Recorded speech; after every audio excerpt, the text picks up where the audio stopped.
सूरत बाखूब खूबसूरत तेरी रहम कर चेहरे उत्तों चक भरदा तेरे पिंड वाली नहर बड़ा करदी है कहर खोरे कड्डे केड़ा वैर मैनू तंग करके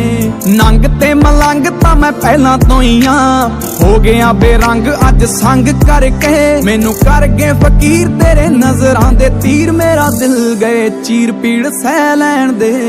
दस की करां तेरे ते मरां कहण तो डरां कह लैण दे तू मेरे जज्बात छेड़े इको गल कहंदे जेड़े बस तेरे नेड़े तेड़े रह लैण दे।